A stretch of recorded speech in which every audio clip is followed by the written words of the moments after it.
ਅੱਜ ਦਾ दिन भारत के इतिहास के विच बहुत ही महत्वपूर्ण दिन है। कोई भी विद्यार्थी ये बारे दस सकता कि अज के दिन की विशेषता है? भारत के समुचे भारत के इतिहास के विच सब तो जिहड़ा अहम दिन जिहड़ा घटना कोई वापरी सी इस दिन, कोई भी बच्चा दस सकता? अज मीडिया दे विच भारत दीयां वख-वख जिहड़ियां वड्डियां संस्थावां ने, यूनीवर्सिटियां ने, उन्हां दे विच अज दे दिन दे उत्ते खास तौर पर चर्चावां होणगीਆਂ। अज 26 नवंबर का दिन भारत के इतिहास दे विच यह बहुत वड्डी तब्दीली का प्रतीक है कि 26 जनवरी 1949 नूं साडे देश का जिहड़ा संविधान आ वो बन के तैयार हो चुका है। किन्ने बच्चे जानते हैं भारतीय संविधान बारे? भारतीय संविधान की है? क्योंकि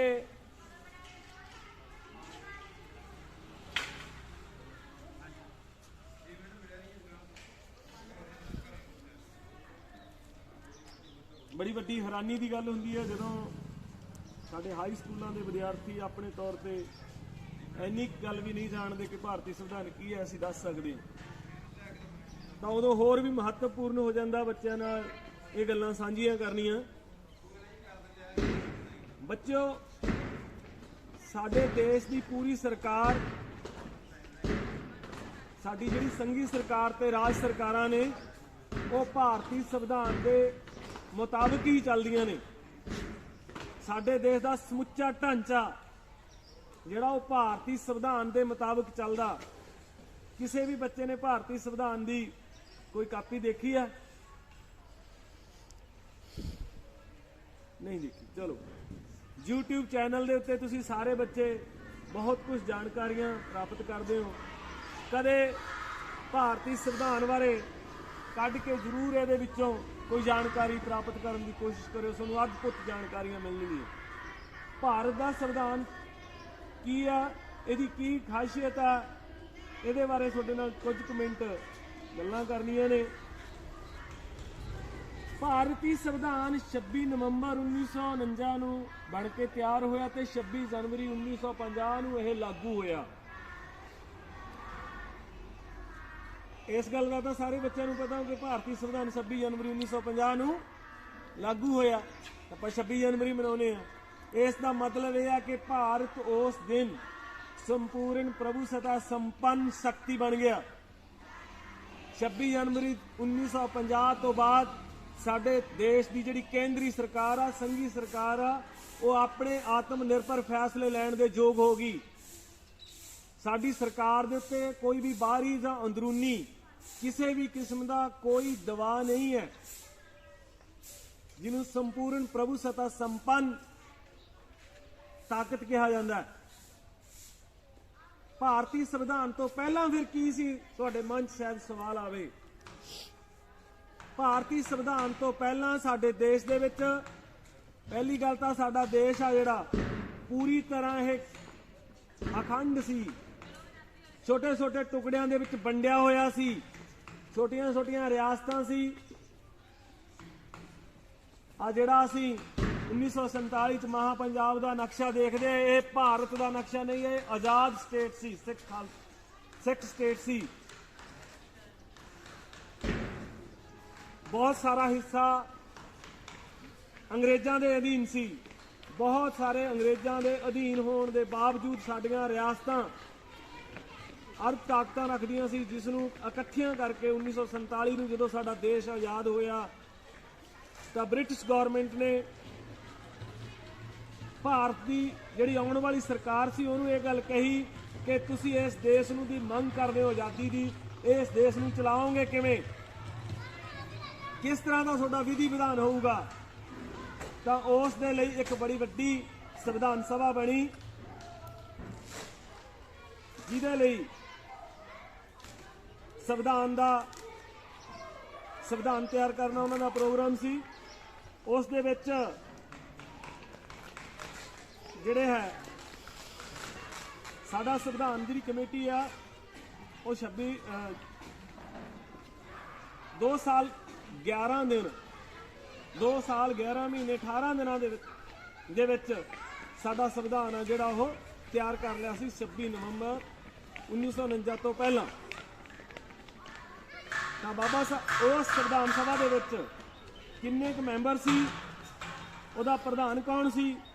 ਉਸ ਸੰਵਿਧਾਨ ਸਭਾ ਦਾ ਪ੍ਰਧਾਨ ਸਾਡੇ ਦੇਸ਼ ਦਾ ਜਿਹੜਾ ਪਹਿਲਾ ਰਾਸ਼ਟਰਪਤੀ ਡਾਕਟਰ ਰਾਜਿੰਦਰ ਪ੍ਰਸਾਦ ਹੋਇਆ।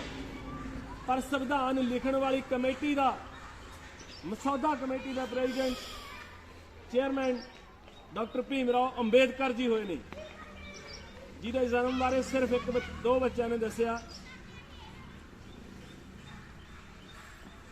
ਪਤਾ ਬਹੁਤਿਆਂ ਨੂੰ ਹੋ ਸਕਦਾ, ਬੱਚੇ ਕਈ ਵਾਰੀ ਝਿਜਕਦੇ, ਸ਼ਾਇਦ ਹੱਥ ਖੜਾ ਨਹੀਂ ਕਰਦੇ। ਅਧਿਆਪਕ ਸਾਹਿਬਾਨ ਸਾਡੇ ਅਕਸਰ ਗਾਹੇ ਵਗਾਹੇ ਬਾਬਾ ਸਾਹਿਬ ਬਾਰੇ ਗੱਲਾਂ ਕਰਦੇ ਰਹਿੰਦੇ ਨੇ, ਦੱਸਦੇ ਰਹਿੰਦੇ ਨੇ। ਵਿਦਿਆਰਥੀ ਉਦੋਂ ਉਹਨਾਂ ਧਿਆਨ ਨਹੀਂ ਦਿੰਦੇ।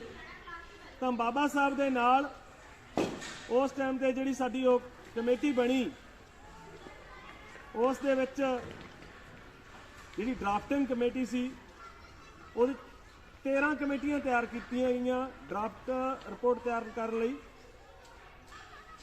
ਸ਼ੁਰੂ ਵਿੱਚ ਸੰਵਿਧਾਨ ਸਭਾ ਵਿੱਚ ਕੁੱਲ 399 ਮੈਂਬਰ ਸਨ। ਮੈਂ ਕੁਝ ਖਾਸ ਅੰਕੜੇ ਦੱਸੂਗਾ, ਜੇ ਕੋਈ ਵਿਦਿਆਰਥੀ ਯਾਦ ਰੱਖਣਾ ਚਾਹੇ ਤਾਂ ਰੱਖ ਸਕਦਾ। ਬੜੀ ਵਧੀਆ ਪੋਸਟ ਆਈ ਹੈ ਸਵੇਰੇ ਸਵੇਰੇ ਮੇਰੇ ਕੋਲ, ਇੱਕ ਮੇਰੇ ਦੋਸਤ ਨੇ, ਬਹੁਤ ਹੀ ਕਾਬਲ ਵਿਅਕਤੀ ਨੇ, ਜਦ ਕਿ ਉਹ ਇੰਨਾ ਪੜ੍ਹੇ ਨਹੀਂ ਹੈ, ਪਰ ਜਿੰਨਾ ਉਹਨਾਂ ਨੇ ਵਧੀਆ ਅਧਿਐਨ ਕਰਕੇ ਭੇਜਿਆ ਤਾਂ ਮੇਰਾ ਜੀ ਕੀਤਾ ਵੀ ਯਾਰ ਜ਼ਰੂਰ ਜਾ ਕੇ ਵੱਡੇ ਬੱਚਿਆਂ ਨਾਲ ਇਹ ਗੱਲ ਸਾਂਝੀ ਕੀਤੀ ਜਾਵੇ। ਤਾਂ ਸਾਡੇ ਸੰਵਿਧਾਨ ਦੇ ਵਿੱਚ ਜਦੋਂ ਸੰਵਿਧਾਨ ਸਭਾ ਬਣ ਰਹੀ ਸੀ ਉਹਦੇ 'ਚ 399 ਮੈਂਬਰ ਸੀ। ਸੂਬਿਆਂ ਦੇ ਵਿੱਚੋਂ 292 ਪ੍ਰਤੀਨਿਧੀ, ਰਾਜਾਂ ਦੇ 93 ਪ੍ਰਤੀਨਿਧੀ ਤੇ ਚੀਫ ਕਮਿਸ਼ਨਰ ਸੂਬੇ ਦੇ 3, ਬਲੋਚਿਸਤਾਨ ਦਾ 1 ਪ੍ਰਤੀਨਿਧੀ ਸ਼ਾਮਲ ਸੀ। ਬਾਅਦ ਵਿੱਚ ਮੁਸਲਿਮ ਲੀਗ ਨੇ ਖੁਦ ਨੂੰ ਇਸ ਤੋਂ ਵੱਖ ਕਰ ਲਿਆ ਸੀ। ਇਸ ਤੋਂ ਬਾਅਦ ਸੰਵਿਧਾਨ ਸਭਾ ਦੇ ਮੈਂਬਰਾਂ ਦੀ ਗਿਣਤੀ 299 ਰਹਿ ਗਈ ਸੀ। ਸੰਵਿਧਾਨ ਸਭਾ ਦੀ ਅਸਲੀ ਕਾਪੀਆਂ ਹਿੰਦੀ ਅਤੇ ਅੰਗਰੇਜ਼ੀ 2 ਭਾਸ਼ਾ ਵਿੱਚ ਲਿਖਿਆ ਗਿਆ ਸੰਵਿਧਾਨ, ਜਿਸ ਨੂੰ ਭਾਰਤ ਦੀ ਸੰਸਦ ਦੀ ਲਾਇਬ੍ਰੇਰੀ ਵਿੱਚ ਹੀਲੀਅਮ ਨਾਲ ਭਰੇ ਬਕਸੇ ਵਿੱਚ ਸੁਰੱਖਿਅਤ ਰੱਖਿਆ ਗਿਆ ਹੈ। ਬਹੁਤ ਸੁਰੱਖਿਅਤ ਤਰੀਕੇ ਨਾਲ ਸਾਡੀ ਜਿਹੜੀ ਉਹ ਮੂਲ ਕਾਪੀ ਹੈ ਉਸ ਨੂੰ ਸਾਂਭਿਆ ਗਿਆ ਹੈ। ਇਸ ਸੰਵਿਧਾਨ ਦੀ ਵਿਸ਼ੇਸ਼ਤਾ ਹੈ ਕਿ ਦੁਨੀਆ ਦਾ ਸਭ ਤੋਂ ਲੰਬਾ ਵੱਡ ਆਕਾਰੀ ਸੰਵਿਧਾਨ ਹੈ ਜਿਹੜਾ ਲਿਖਤੀ ਹੈ, ਜਿਹਦੇ ਵਿੱਚ ਜਿਹੜਾ 25 ਭਾਗਾਂ ਦੇ ਵਿੱਚ 448 ਧਾਰਾਵਾਂ ਤੇ 12 ਸੂਚੀਆਂ ਵਿੱਚ ਵੰਡਿਆ ਗਿਆ ਹੈ। ਪਹਿਲਾਂ 395 ਆਰਟੀਕਲ ਸੀ, ਉਸ ਤੋਂ ਬਾਅਦ ਇਹਦੇ ਵਿੱਚ 103 ਦੇ ਲਗਭਗ ਸੋਧਾਂ ਹੋਈਆਂ। ਲਾਸਟ ਸੋਧ ਆ ਜਿਹੜੀ ਸਾਡੀ 103ਵੀਂ ਉਹ 2018 ਚ ਹੋਈ ਹੈ। ਸਾਡੇ ਸੰਵਿਧਾਨ ਦੀ ਵਿਸ਼ੇਸ਼ਤਾ ਕੀ ਹੈ ਕਿ ਇਸ ਸੰਵਿਧਾਨ ਦੇ ਲਾਗੂ ਹੋਣ ਤੋਂ ਪਹਿਲਾਂ ਇਸ ਦੇਸ਼ ਦੇ ਕਰੋੜਾਂ ਲੋਕ ਪਸ਼ੂਆਂ ਵਰਗੀ ਜ਼ਿੰਦਗੀ ਜਿਉਂਦੇ ਸੀ। ਜਿੰਨੇ ਤੁਸੀਂ ਮੈਂ ਕਹਿ ਸਕਦਾ ਵੀ ਮੂਹਰੇ ਬੈਠੇ ਹੋ, ਇਹਨਾਂ ਵਿੱਚੋਂ ਸਾਨੂੰ ਕਿਸੇ ਨੂੰ ਵੀ ਪੜ੍ਹਨ ਦਾ ਅਧਿਕਾਰ ਨਹੀਂ ਸੀ। ਖਾਸ ਤੌਰ ਤੇ ਸਾਡੀਆਂ ਬੇਟੀਆਂ ਨੂੰ। ਅੱਜ ਸਾਡੇ ਸਕੂਲ ਦੇ ਹੈੱਡਮਾਸਟਰ, ਹੈੱਡ ਮੈਡਮ ਨੇ ਜਿਹੜੇ, ਇੱਕ ਔਰਤ ਹੈ, ਭੈਣ ਜੀ ਖੜੇ ਨੇ। ਸਾਡੇ 'ਚ ਬਹੁਤ ਸਾਰੇ ਅਧਿਆਪਕ ਆ ਜਿਨ੍ਹਾਂ ਨੂੰ ਪੜ੍ਹਨ ਤੱਕ ਦਾ ਅਧਿਕਾਰ ਨਹੀਂ ਸੀ। ਮੈਨੂੰ ਇੱਥੇ ਖੜ ਕੇ ਬੋਲਣ ਦਾ ਅਧਿਕਾਰ ਜਦੋਂ ਮਿਲਿਆ, ਬਤੌਰ ਅਧਿਆਪਕ ਬਣਨ ਦਾ ਅਧਿਕਾਰ ਮਿਲਿਆ, ਤਾਂ ਭਾਰਤੀ ਸੰਵਿਧਾਨ ਦਾ ਕਰਕੇ ਮਿਲਿਆ। ਸਾਡੇ ਦੇਸ਼ ਦੀਆਂ ਔਰਤਾਂ ਨੂੰ ਜੇਕਰ ਮਾਣ ਸਨਮਾਨ ਦੀ ਜ਼ਿੰਦਗੀ ਮਿਲੀ ਹੈ ਤਾਂ ਉਹ ਭਾਰਤੀ ਸੰਵਿਧਾਨ ਦਾ ਕਰਕੇ ਮਿਲੀ ਹੈ। ਇਸ ਤੋਂ ਪਹਿਲਾਂ ਸਾਡੇ ਦੇਸ਼ ਦੇ ਵਿੱਚ ਮਨੂ ਸਮ੍ਰਿਤੀ ਲਾਗੂ ਸੀ। ਮਨੂ ਸਮ੍ਰਿਤੀ ਦੇ ਮੁਤਾਬਕ ਇਸ ਦੇਸ਼ ਦੀ ਔਰਤ, ਸ਼ੂਦਰ ਨੂੰ ਕੋਈ ਅਧਿਕਾਰ ਨਹੀਂ ਸੀ। ਸਿਰਫ ਤੇ ਸਿਰਫ ਇਸ ਦੇਸ਼ ਦੇ ਵਿੱਚ ਇੱਕੋ ਹੀ ਜਾਤੀ ਸੀ, ਉਹ ਸੀ ਬ੍ਰਾਹਮਣ, ਜਿਸ ਨੂੰ ਸੰਪੂਰਨ ਅਧਿਕਾਰ ਸੀ। ਬ੍ਰਾਹਮਣ ਕੁਝ ਵੀ ਕਰ ਸਕਦੇ ਸੀ। ਉਹਨਾਂ ਨੂੰ ਪੜ੍ਹਨ ਲਿਖਣ ਦਾ ਅਧਿਕਾਰ ਸੀ ਤੇ ਉਹਨਾਂ ਨੇ ਆਪਣੀ ਸਹੂਲਤ ਦੇ ਮੁਤਾਬਕ ਠਾਕਰਾਂ ਨੂੰ, ਖੱਤਰੀਆਂ ਨੂੰ ਰਾਜ ਕਰਨ ਦਾ ਅਧਿਕਾਰ ਦਿੱਤਾ ਹੋਇਆ ਸੀ ਤੇ ਵੈਸ਼ ਬਾਣੀਆਂ ਉਸ ਨੂੰ ਵਪਾਰ ਕਰਨ ਦਾ ਅਧਿਕਾਰ ਸੀ। ਤੇ ਬਾਕੀ ਸਾਰੀਆਂ ਜਾਤਾਂ 6043 6743 ਜਾਤਾਂ 6743 ਜਾਤਾਂ ਜਿਹੜੀਆਂ ਸੂਦਰ ਵਰਨ ਦੇ ਵਿੱਚ ਗਿਣੀਆਂ ਜਾਂਦੀਆਂ, ਜੱਟ ਤੋਂ ਲੈ ਕੇ ਗਿੱਦੜਕੁੱਟ ਤੱਕ ਜਿੰਨੀਆਂ ਵੀ ਜਾਤਾਂ ਨੇ ਇਹ ਸਾਰੇ ਸੂਦਰ ਸੀ ਔਰ ਇਹਨਾਂ ਨੂੰ ਕੋਈ ਵੀ ਪੜ੍ਹਨ ਲਿਖਣ ਦਾ ਅਧਿਕਾਰ ਨਹੀਂ ਸੀ। ਆ ਸਾਡੀਆਂ ਜ਼ਮੀਨ ਜਾਇਦਾਦਾਂ ਇਹ ਉਸ ਤੋਂ ਪਹਿਲਾਂ ਨਹੀਂ ਸੀ। ਇਹ ਅਧਿਕਾਰ ਸਾਨੂੰ ਸਾਰਿਆਂ ਨੂੰ ਕਿਸ ਨੇ ਦਿੱਤਾ? ਭਾਰਤੀ ਸੰਵਿਧਾਨ ਨੇ। ਸਾਡੇ ਦੇਸ਼ ਦੀ ਬੱਚੀਆਂ ਨੂੰ ਖਾਸ ਤੌਰ ਤੇ ਪਤਾ ਹੋਣਾ ਚਾਹੀਦਾ ਕਿ ਇਸ ਦੇਸ਼ ਦਾ ਸਭ ਤੋਂ ਵੱਡਾ ਜੇ ਕੋਈ ਦੇਵਤਾ ਹੈ ਸਾਡੇ ਦੇਸ਼ ਦੀਆਂ ਔਰਤਾਂ ਲਈ ਤਾਂ ਉਹ ਬਾਬਾ ਸਾਹਿਬ ਡਾਕਟਰ ਭੀਮ ਰਾਓ ਅੰਬੇਦਕਰ ਹੈ। ਤੇ ਜਿਹੜੇ ਇੱਥੇ ਦਲਿਤ ਸੂਦਰ ਲੋਕ ਨੇ ਜੇਕਰ ਉਹਨਾਂ ਨੂੰ ਮਾਣ ਸਨਮਾਨ ਦੀ ਜ਼ਿੰਦਗੀ ਮਿਲੀ ਹੈ ਤਾਂ ਉਸ ਮਾਣ ਸਨਮਾਨ ਦੀ ਜ਼ਿੰਦਗੀ ਨੂੰ ਦੇਣ ਦੇ ਲਈ ਬਾਬਾ ਸਾਹਿਬ ਨੇ 2 ਸਾਲ 11 ਮਹੀਨੇ 18 ਦਿਨ ਦਾ ਦਿਨ ਰਾਤ ਕਰਕੇ ਇਹ ਭਾਰਤੀ ਸੰਵਿਧਾਨ ਲਿਖਣ ਦੇ ਲਈ ਸਾਨੂੰ ਇੱਕ ਬੜਾ ਵੱਡਾ ਤੋਹਫਾ ਦਿੱਤਾ ਹੈ, ਜਿਹੜਾ ਕਿ 26 ਨਵੰਬਰ 1949 ਨੂੰ ਬਣ ਕੇ ਤਿਆਰ ਹੋ ਚੁੱਕਿਆ ਸੀ। ਬਾਬਾ ਸਾਹਿਬ ਡਾਕਟਰ ਭੀਮ ਰਾਓ ਅੰਬੇਦਕਰ ਬਾਰੇ ਸਿਰਫ ਸਾਨੂੰ ਬਹੁਤ ਘੱਟ ਦੱਸਿਆ ਜਾਂਦਾ। ਕਈ ਲੋਕ ਤਾਂ ਜ਼ਹਿਰ ਉਗਲਦੇ ਆ ਉਸ ਵਿਅਕਤੀ ਦੇ ਮਹਾਨ ਆਤਮਾ ਦੇ ਖਿਲਾਫ ਕਿ ਬਾਬਾ ਸਾਹਿਬ ਡਾਕਟਰ ਭੀਮ ਰਾਓ ਅੰਬੇਦਕਰ ਅੰਗਰੇਜ਼ਾਂ ਦੇ ਪਿੱਠੂ ਸਨ। ਕਈ ਲੋਕ ਤਾਂ ਇਸ ਤਰ੍ਹਾਂ ਵੀ ਕਹਿ ਦਿੰਦੇ ਨੇ, ਪਰ ਬਹੁਤ ਸਾਰੇ ਲੋਕਾਂ ਨੂੰ ਇਹ ਨਹੀਂ ਪਤਾ ਕਿ ਬਾਬਾ ਸਾਹਿਬ ਦੀ ਬਦੌਲਤ ਹੀ ਅੱਜ ਸਾਡਾ ਦੇਸ਼ ਹੈ ਜਿਹੜਾ ਖੂਬਸੂਰਤ ਹੋਇਆ। ਅੱਜ ਦੀ ਸਾਡੀ ਜਿਹੜੀ ਸਰਕਾਰ ਆ, ਖਾਸ ਤੌਰ ਤੇ ਕੇਂਦਰ ਦੀ ਸਰਕਾਰ ਆ, ਉਹ ਇਸ ਦੇਸ਼ ਦੇ ਸੰਵਿਧਾਨ ਨਾਲ ਖਿਲਵਾੜ ਕਰ ਰਹੀ ਆ। ਇਸ ਦੇਸ਼ ਦੇ ਸੰਵਿਧਾਨ ਨੂੰ ਖਤਮ ਕਰਕੇ ਪੈਰਲਲ ਇਸ ਦੇ ਮਨੁਸਮ੍ਰਿਤੀ ਲਾਗੂ ਕਰਨ ਦੀਆਂ ਫਿਰ ਯੋਜਨਾਵਾਂ ਬਣਾ ਰਹੀ ਹੈ। ਸੋ ਪਿਆਰੇ ਬੱਚਿਓ, ਹੋਰ ਕੋਈ ਵੀ ਮਰਜ਼ੀ ਕਿਤਾਬ ਪੜ੍ਹਿਓ ਔਰ ਪੜ੍ਹਨੀਆਂ ਚਾਹੀਦੀਆਂ ਹਨ। ਸਾਨੂੰ ਸਾਇੰਸ ਪੜ੍ਹਨੀ ਚਾਹੀਦੀ ਆ, ਸਾਨੂੰ ਪੰਜਾਬੀ ਸਾਹਿਤ ਪੜ੍ਹਨਾ ਚਾਹੀਦਾ, ਪੂਰੇ ਭਾਰਤ ਦਾ ਸਾਹਿਤ ਪੜ੍ਹਨਾ ਚਾਹੀਦਾ, ਪੂਰੇ ਵਿਸ਼ਵ ਦਾ ਸਾਹਿਤ ਪੜ੍ਹਨਾ ਚਾਹੀਦਾ। ਪਰ ਸਭ ਤੋਂ ਪਹਿਲਾਂ ਜਦੋਂ ਵੀ ਸਾਨੂੰ ਕੋਈ ਵੀ ਭਾਸ਼ਾ ਸਮਝ ਆ ਗਈ ਨਾ, ਹਿੰਦੀ ਤੇ ਇੰਗਲਿਸ਼ ਖਾਸ ਤੌਰ ਤੇ ਜੇਕਰ ਤੁਹਾਨੂੰ ਸਮਝ ਆ ਚੁੱਕੀ ਹੈ ਤਾਂ ਇਹ ਸਾਰੇ ਬੱਚੇ ਕਸਮ ਖਾ ਲਓ ਕਿ ਅਸੀਂ ਇੱਕ ਵਾਰੀ ਭਾਰਤੀ ਸੰਵਿਧਾਨ ਨੂੰ ਲਾਜ਼ਮੀ ਪੜ੍ਹਨਾ। ਜਿਸ ਬੱਚੇ ਨੇ, ਜਿਸ ਵਿਅਕਤੀ ਨੇ ਭਾਰਤੀ ਸੰਵਿਧਾਨ ਪੜ੍ਹ ਲਿਆ ਉਹ ਸਮਝ ਲਓ ਬੱਬਰ ਸ਼ੇਰ ਬਣ ਜਾਂਦਾ। ਉਸ ਨੂੰ ਕੋਈ ਕਿਸੇ ਦਾ ਡਰ ਤੇ ਭੈ ਨਹੀਂ ਰਹਿੰਦਾ। ਤੇ ਜੇਕਰ ਆਪਦੇ ਕਮਰੇ ਦੇ ਵਿੱਚ ਬਾਬਾ ਸਾਹਿਬ ਡਾਕਟਰ ਭੀਮ ਰਾਓ ਅੰਬੇਦਕਰ ਦੀ ਫੋਟੋ ਲਾ ਲਓ ਤਾਂ ਤੁਸੀਂ ਹੋਰ ਵੀ ਜ਼ਿਆਦਾ ਪਾਵਰਫੁਲ ਬਣ ਜਾਓਗੇ। ਬਾਬਾ ਸਾਹਿਬ ਨੇ ਜਿਸ ਟਾਈਮ ਤੇ 26 ਜਨਵਰੀ 1949 ਨੂੰ ਭਾਰਤੀ ਸੰਵਿਧਾਨ ਲਾਗੂ ਕਰਨ ਵੇਲੇ ਸਭ ਤੋਂ ਜ਼ਿਆਦਾ ਹੱਸੇ ਸੀ ਤਾਂ ਉਸ ਤੋਂ ਪਹਿਲਾਂ ਬਾਬਾ ਸਾਹਿਬ ਬਹੁਤ ਘੱਟ ਗੱਲ ਕਰਦੇ ਸੀ ਕਿਸੇ ਨਾਲ, ਕਿਉਂਕਿ 2 ਸਾਲ 11 ਮਹੀਨੇ 18 ਦਿਨ ਲਗਾਤਾਰ ਇੱਕ ਖਰੜੇ ਨੂੰ ਤਿਆਰ ਕਰੀ ਜਾਣਾ। ਭਾਵੇਂ ਕਿ ਉਹਨਾਂ ਦੇ ਨਾਲ 7 ਜਣੇ ਸੀ ਜਿਨ੍ਹਾਂ ਚੋਂ 3 ਤਾਂ ਡੈਥ ਹੋ ਗਈ ਸੀ, 2 ਬਾਹਰਲੇ ਮੁਲਕ ਚਲੇ ਗਏ ਸੀ ਤੇ ਉਹਨਾਂ ਦੇ ਬਰਾਬਰ ਕਿਸੇ ਨੂੰ ਹੋਰ ਵੀ ਨਹੀਂ ਸੀ ਲਾਇਆ ਗਿਆ ਇਸ ਕੰਮ ਲਈ। ਤੇ ਉਹ ਸਾਰੇ ਦਾ ਸਾਰਾ ਕੰਮ 100 ਦਾ 100% ਬਾਬਾ ਸਾਹਿਬ ਡਾਕਟਰ ਭੀਮ ਰਾਓ ਅੰਬੇਦਕਰ ਨੇ ਹੀ ਪੂਰਾ ਕਰਨਾ ਸੀ। ਤੇ ਭਾਰਤੀ ਸੰਵਿਧਾਨ ਨੂੰ ਲਾਗੂ ਕਰਾਉਣ ਦੇ ਲਈ ਪਾਰਲੀਮੈਂਟ ਦੇ ਵਿੱਚ ਲੰਬੀਆਂ ਚੌੜੀਆਂ ਬਹਿਸਾਂ ਹੁੰਦੀਆਂ ਸੀ। ਡਾਕਟਰ ਰਜਿੰਦਰ ਪ੍ਰਸਾਦ ਵਰਗੇ ਉਹਨੂੰ ਹਰ ਗੱਲ ਤੇ ਰੋਕਦੇ ਸੀ। ਜਿਹੜਾ ਸਰਦਾਰ ਪਟੇਲ ਦੀ ਜਿਹੜੀ ਸਭ ਤੋਂ ਉੱਚੀ ਮੂਰਤੀ ਲਾਈ ਆ, ਉਸ ਵਿਅਕਤੀ ਦਾ ਇਸ ਦੇਸ਼ ਦੇ ਵਿੱਚ ਐਲਾਨ ਸੀ ਕਿ ਭਾਰਤੀ ਸੰਸਦ ਦੇ ਵਿੱਚ ਡਾਕਟਰ ਅੰਬੇਦਕਰ ਨੂੰ ਵੜਨ ਲਈ ਮੈਂ ਕੋਈ ਵੀ ਬੂਹਾਬਾਰੀ ਨਹੀਂ ਰੱਖਣੀ। ਅਸੀਂ ਪੂਰਨ ਤੌਰ ਤੇ ਡਾਕਟਰ ਅੰਬੇਦਕਰ ਨੂੰ ਭਾਰਤ ਦੀ ਸੰਸਦ ਦੇ ਵਿੱਚ ਨਹੀਂ ਵੜਨ ਦੇਵਾਂਗੇ, ਕਿਉਂਕਿ ਉਹ ਭਾਰਤ ਦੇ ਕਰੋੜਾਂ ਦਲਿਤ ਲੋਕਾਂ ਦੀ ਗੱਲ ਕਰਦਾ ਸੀ। ਤੇ ਉਹ ਅੰਗਰੇਜ਼ਾਂ ਨੂੰ ਲਿਆ ਕੇ, ਅੰਗਰੇਜ਼ਾਂ ਨੂੰ ਕਿਉਂਕਿ ਇਹਨਾਂ ਨੂੰ ਉਹਨਾਂ ਦੀ ਗੱਲ ਨਹੀਂ ਸੀ ਸਮਝ ਆਉਂਦੀ, ਨਾ ਅੰਗਰੇਜ਼ੀ ਰਾਜ ਨੂੰ ਸਮਝਦੇ ਸੀ। ਸਿਰਫ ਇੱਕ ਬਾਬਾ ਸਾਹਿਬ ਡਾਕਟਰ ਭੀਮ ਰਾਓ ਅੰਬੇਦਕਰ ਹੀ ਸੀ ਜਿਸ ਨੂੰ ਬ੍ਰਿਟਿਸ਼ ਗਵਰਨਮੈਂਟ ਚੰਗੀ ਤਰ੍ਹਾਂ ਸੁਣਦੀ ਸੀ, ਸਮਝਦੀ ਸੀ ਤੇ ਉਹ ਭਾਰਤ ਦੀ ਅਸਲੀ ਤਸਵੀਰ ਉਹਨਾਂ ਦੇ ਸਾਹਮਣੇ ਪੇਸ਼ ਕਰਦੇ ਸੀ।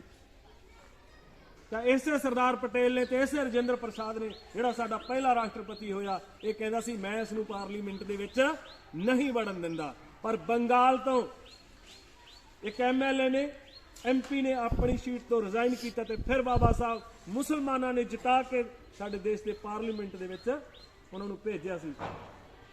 ਫਖਰ ਦੀ ਗੱਲ ਇਹ ਆ ਕਿ ਜਿਸ ਵਿਅਕਤੀ ਨੂੰ ਪਾਰਲੀਮੈਂਟ ਦੇ ਵਿੱਚ ਜਾਣ ਲਈ ਹਰ ਬੂਹੇ ਬਾਰੀਆਂ ਬੰਦ ਕੀਤੀਆਂ ਹੋਈਆਂ ਸੀ ਤੇ ਉਹੀ ਸਰਦਾਰ ਪਟੇਲ ਲਾਸਟ ਤੇ ਬਾਬਾ ਸਾਹਿਬ ਦੀਆਂ ਮਿੰਨਤਾਂ ਕਰਦਾ ਹੁੰਦਾ ਸੀ ਕਿ ਡਾਕਟਰ ਸਾਹਿਬ ਜੋ ਕਹੋਗੇ ਸੋ ਹੀ ਹੋਊਗਾ। ਤੇ ਬਾਬਾ ਸਾਹਿਬ ਉਹ ਵਿਅਕਤੀ ਹੋਏ ਨੇ ਜਿਸ ਨੇ ਸਾਡੇ ਦੇਸ਼ ਦੀਆਂ ਬੱਚੀਆਂ ਲਈ ਆਪਣੀ ਜਿਹੜੀ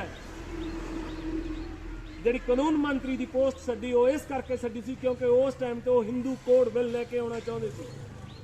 ਆ ਸਾਡੀਆਂ ਬੱਚੀਆਂ ਵਾਸਤੇ, ਤੁਹਾਡੇ ਵਾਸਤੇ ਖਾਸ ਤੌਰ ਤੇ ਉਹ ਚਾਹੁੰਦੇ ਸੀ ਕਿ ਹਰ ਬੱਚੀ ਨੂੰ ਜਿਹੜੇ ਆਪਦੇ ਬਾਪ ਦੇ ਜਾਇਦਾਦ 'ਚੋਂ ਅਧਿਕਾਰ ਮਿਲਣਾ ਚਾਹੀਦਾ, ਉਹਨੂੰ ਪਤੀ ਦੀ ਜਾਇਦਾਦ 'ਚੋਂ ਅਧਿਕਾਰ ਮਿਲਣਾ ਚਾਹੀਦਾ, ਸਾਡੀਆਂ ਲੜਕੀਆਂ ਨੂੰ ਪੜ੍ਹਨ ਲਿਖਣ ਦਾ ਅਧਿਕਾਰ ਮਿਲਣਾ ਚਾਹੀਦਾ, ਸਾਡੀਆਂ ਲੜਕੀਆਂ ਇਲੈਕਸ਼ਨਾਂ ਜਿੱਤ ਕੇ ਪਾਰਲੀਮੈਂਟ 'ਚ ਜਾ ਸਕਦੀਆਂ, ਹਰ ਖੇਤਰ ਦੇ ਵਿੱਚ ਸਾਡੇ ਦੇਸ਼ ਦੀਆਂ ਬੇਟੀਆਂ ਨੂੰ ਹੱਕ ਮਿਲਣਾ ਚਾਹੀਦਾ। ਤਾਂ ਉਸ ਕਰਕੇ ਪਰ ਉਸ ਟਾਈਮ ਤੇ ਨਹਿਰੂ ਦੇ ਨਾਲ ਜਿਹੜੀ ਨਹਿਰੂ ਦੀ ਜੁੰਡਲੀ ਸੀ ਉਹ ਪਾਰਲੀਮੈਂਟ ਦੇ ਵਿੱਚ ਇਹ ਬਿੱਲ ਨਹੀਂ ਸੀ ਪਾਸ ਹੋਣ ਦੇ ਰਹੀ। ਇਹ ਭਾਰਤੀ ਸੰਵਿਧਾਨ ਹੈ ਬੇਟਾ, ਜਿਹਨੇ ਸਾਨੂੰ ਖੁਸ਼ਹਾਲ ਜ਼ਿੰਦਗੀ ਦਿੱਤੀ ਹੈ। ਆ ਖੂਬਸੂਰਤ ਸਕੂਲ ਦਿੱਤੇ ਨੇ, ਆ ਵੈਲ ਐਜੂਕੇਟਡ ਅਧਿਆਪਕ ਸਾਨੂੰ ਪੜ੍ਹਾਉਣ ਨੂੰ ਦਿੱਤੇ ਨੇ। ਇਸ ਸੰਵਿਧਾਨ ਤੋਂ ਪਹਿਲਾਂ ਸਿਰਫ ਤੇ ਸਿਰਫ ਇੱਥੇ ਰਾਜੇ ਰਾਣਿਆਂ ਦੇ ਬੱਚਿਆਂ ਨੂੰ, ਵੱਡੇ ਵੱਡੇ ਸਰਦਾਰਾਂ ਦੇ ਬੱਚਿਆਂ ਨੂੰ ਪੜ੍ਹਨ ਦਾ ਅਧਿਕਾਰ ਸੀ। ਸਾਡੇ ਦਾਦੇ ਪੜਦਾਦੇ ਤਾਂ ਉਹਨਾਂ ਦੀਆਂ ਗੁਲਾਮੀਆਂ ਕਰਦੇ ਸੀ। ਜੇਕਰ ਕਿਸੇ ਨੇ ਚੰਗੀ ਤਰ੍ਹਾਂ ਇਸ ਦੀ ਤਸਵੀਰ ਦੇਖਣੀ ਹੈ ਤਾਂ ਸਾਡੇ ਪ੍ਰਸਿੱਧ ਇਤਿਹਾਸਕਾਰ, ਨਾਵਲਕਾਰ, ਨਾਟਕਕਾਰ ਅਜਮੇਰ ਔਲਖ ਜੀ, ਉਹਨਾਂ ਦੀ ਜੀਵਨੀ ਆ, ਛੋਟੀ ਜੀ ਬੁੱਕ ਆ ਭੁੰਨੀ ਹੋਈ ਛੱਲੀ। 42-43 ਦੇ ਨੇੜੇ ਦੀਆਂ ਘਟਨਾਵਾਂ ਲਿਖਦੇ ਨੇ ਪ੍ਰੋਫੈਸਰ ਅਜਮੇਰ ਸਿੰਘ ਔਲਖ। ਭੁੰਨੀ ਹੋਈ ਛੱਲੀ ਇੱਕ ਉਹ ਕਹਾਣੀ ਆ ਉਹਨਾਂ ਦੀ ਜਿਹੜੀ ਆ ਸਾਡੇ ਪੂਰੇ ਪੰਜਾਬ ਦੇ ਜ਼ਿਮੀਂਦਾਰਾਂ ਦੀ, ਜੱਟਾਂ ਦੀ ਕਹਾਣੀ ਦੱਸਦੀ ਆ ਕਿ ਸਾਡੀ ਹਾਲਤ ਕੀ ਸੀ। ਜੇਕਰ ਇਹ ਸੰਵਿਧਾਨ ਨਾ ਹੁੰਦਾ ਤਾਂ ਅਸੀਂ ਕਿਸ ਤਰ੍ਹਾਂ ਸਰਦਾਰ ਕਹਾਉਣਾ ਸੀ। ਬੇਸ਼ੱਕ ਗੁਰੂ ਸਾਹਿਬਾਂ ਨੇ ਇੱਥੇ ਖਾਲਸਾ ਪੰਥ ਦੀ ਸਾਜਨਾ ਕਰਕੇ ਸਾਨੂੰ ਦੂਸਰਿਆਂ ਨਾਲੋਂ ਉੱਚੇ ਖੜਾਉਣ ਦੀ ਕੋਸ਼ਿਸ਼ ਕੀਤੀ, ਸਾਰੀ ਮਾਨਵਤਾ ਨੂੰ ਇੱਕ ਸਮਾਨ ਕੀਤਾ, ਔਰਤਾਂ ਨੂੰ ਪੜ੍ਹਨ ਲਿਖਣ ਦਾ ਅਧਿਕਾਰ ਦਿੱਤਾ, ਪਰ ਇਹ ਤਾਕਤ ਸਾਨੂੰ ਉਹ ਖਾਲਸਾ ਪੰਥ ਵੀ ਨਹੀਂ ਦੇ ਸਕਿਆ ਜਿਹੜੀ ਤਾਕਤ ਸਾਨੂੰ ਭਾਰਤ ਦੇ ਸੰਵਿਧਾਨ ਨੇ ਦਿੱਤੀ। ਸੋ ਬੱਚਿਓ, ਬਾਕੀ ਕਿਤਾਬਾਂ ਦੇ ਨਾਲ ਨਾਲ ਭਾਰਤੀ ਸੰਵਿਧਾਨ ਪੜ੍ਹਨਾ ਬੇਹੱਦ ਜ਼ਰੂਰੀ ਹੈ। ਭਾਰਤੀ ਸੰਵਿਧਾਨ ਦੇ ਨਿਰਮਾਤਾ ਬਾਬਾ ਸਾਹਿਬ ਡਾਕਟਰ ਭੀਮ ਰਾਓ ਅੰਬੇਦਕਰ ਨੇ ਸਾਡੇ ਲਈ ਆਪਣੇ 4 ਪੁੱਤ ਵਾਰੇ, ਜਿਸ ਤਰ੍ਹਾਂ ਆਪਾਂ ਕਹਿ ਰਹੇ ਹਾਂ ਨਾ ਕਿ ਗੁਰੂ ਗੋਬਿੰਦ ਸਿੰਘ ਨੇ 4 ਪੁੱਤ ਵਾਰੇ ਆ, ਐਵੇਂ ਚੁੱਕੂ ਬਾਬਾ ਸਾਹਿਬ ਡਾਕਟਰ ਭੀਮ ਰਾਓ ਅੰਬੇਦਕਰ ਦੇ ਵੀ 4 ਬੱਚੇ ਦਵਾਈਆਂ ਖਣੋ ਗਏ ਆ। ਉਹ ਬਿਮਾਰ ਹੋ ਜਾਂਦੇ ਸੀ, ਬਾਬਾ ਸਾਹਿਬ ਪੜ੍ਹਨ ਲਈ ਵਿਦੇਸ਼ ਬੈਠੇ ਸੀ ਤੇ ਅੱਜ ਤੱਕ ਉਸ ਵਿਅਕਤੀ ਦੇ ਬਰਾਬਰ ਦਾ ਕੋਈ ਵੀ ਭਾਰਤ ਦੇ ਵਿੱਚ ਉਹਨਾਂ ਜਿੰਨੀ ਜਿਹੜੀ ਕੁਆਲੀਫਿਕੇਸ਼ਨ ਨਹੀਂ ਪ੍ਰਾਪਤ ਕਰ ਸਕਿਆ। ਬ੍ਰਿਟਿਸ਼ ਕੋਲੰਬੀਆ ਯੂਨੀਵਰਸਿਟੀ ਦੇ ਮੇਨ ਗੇਟ ਤੇ ਆਪਣੇ ਯੂਨੀਵਰਸਿਟੀ ਦੇ 100 ਸਾਲ ਦੇ ਇਤਿਹਾਸ ਦੇ ਵਿੱਚ ਸਭ ਤੋਂ ਵੱਡਾ ਸਨਮਾਨ ਉਹਨਾਂ ਨੂੰ ਦਿੱਤਾ, ਸਿੰਬਲ ਆਫ ਨੌਲੇਜ, ਕਿਉਂਕਿ ਪੂਰੇ 100 ਸਾਲ ਦੇ ਇਤਿਹਾਸ ਦੇ ਵਿੱਚ ਬ੍ਰਿਟਿਸ਼ ਕੋਲੰਬੀਆ ਯੂਨੀਵਰਸਿਟੀ ਦੇ ਕੋਈ ਵੀ ਵਿਦਿਆਰਥੀ ਬਾਬਾ ਸਾਹਿਬ ਜਿੰਨਾ ਕਾਬਲ ਤੇ ਇੰਨੀ ਉੱਚ ਸਿੱਖਿਆ ਨਹੀਂ ਲੈ ਸਕਿਆ। ਤੇ ਸਾਨੂੰ, ਸਾਡੇ ਵਿਦਿਆਰਥੀਆਂ ਨੂੰ ਜੇਕਰ ਅਜਿਹੀ ਮਹਾਨ ਸ਼ਖਸੀਅਤ ਦੀ ਜੀਵਨੀ ਦਾ ਨਹੀਂ ਪਤਾ ਤਾਂ ਸਾਡੀ ਸਿੱਖਿਆ ਜਿਹੜੀ ਹੈ ਸੰਪੂਰਨ ਨਹੀਂ ਹੈ। ਬਾਬਾ ਸਾਹਿਬ ਨੇ, ਮੈਂ ਲਾਸਟ ਗੱਲਬਾਤ ਸਿੱਖੀ ਕਹਿ ਕੇ ਇੱਥੇ ਤੁਹਾਡਾ ਬਹੁਤ ਸਮਾਂ ਹੋ ਗਿਆ, ਕਿ ਜਿਸ ਟਾਈਮ ਤੇ ਬਾਬਾ ਸਾਹਿਬ ਨੇ ਇਸ ਸੰਵਿਧਾਨ ਨੂੰ, ਸੰਵਿਧਾਨ ਸਭਾ ਨੂੰ ਸਮਰਪਿਤ ਕੀਤਾ ਤੇ ਉਸ ਟਾਈਮ ਤੇ ਬਾਬਾ ਸਾਹਿਬ ਪਾਰਲੀਮੈਂਟ ਦੇ ਵਿੱਚ ਬਹੁਤ ਹੱਸੇ। ਤਾਂ ਉਸ ਟਾਈਮ ਤੇ ਜਿਹੜੇ ਕਲਾਮ ਸਾਹਿਬ ਸੀ, ਅਬਦੁਲ ਸਾਡੇ ਨਾ ਮਿਨਿਸਟਰ ਸੀਗੇ ਕੇਂਦਰ ਦੇ,